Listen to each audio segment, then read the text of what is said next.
Now, this morning, there are growing concerns that the U.S. is heading towards a recession. New data shows our economy declined by 1.4% so far this year. This recession warning comes as inflation hits a 40-year high, and the Russia-Ukraine war continues to impact the global economy. Mark Stewart joins us live from New York now. Mark, good morning. Just hearing the word recession can cause stomachs to churn, blood pressure to rise. We all remember what it's been like. So what exactly is the definition of a recession, and why is the U.S. economy appearing to be moving towards one? Hey there, Lindsay. Good morning. It's good to see you. Let's first talk about the definition of what is a recession. So a recession occurs when the economy doesn't grow, typically for a period of 6 months, or as economists would say, 2 quarters. So how do we know if the economy is growing or not? You may have heard of the term GDP, or gross domestic product. It's a formula that really monitors economic growth. It looks at government spending. It looks at how much we as consumers spend.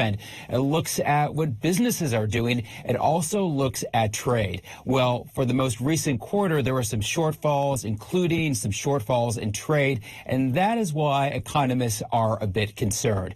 Now, recessions don't necessarily last a long time. Of course, there was the recession in 2008 during the financial crisis that hit hard, but we also had a recession very early on in the pandemic in 2020 that lasted only for a few months. So that's kind of where we are right now, Lindsay.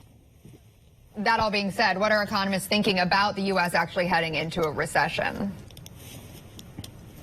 So I've been talking to economists for a week. I've been hearing many different opinions.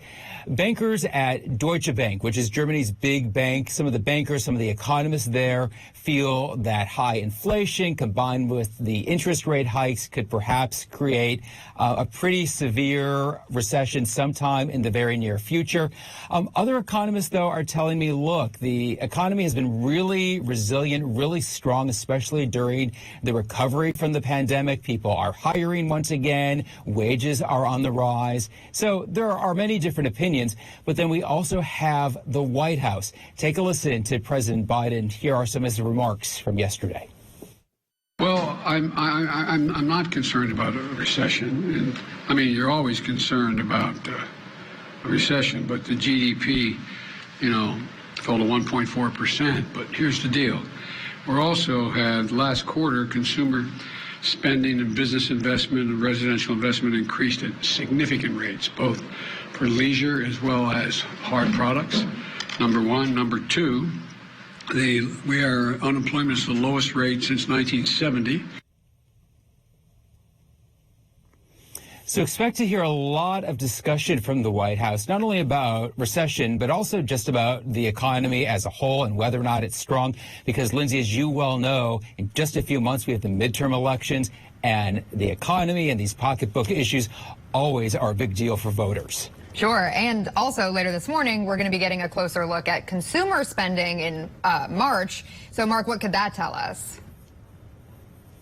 So consumer spending is going to tell us as to whether or not people are buying things and also using different services.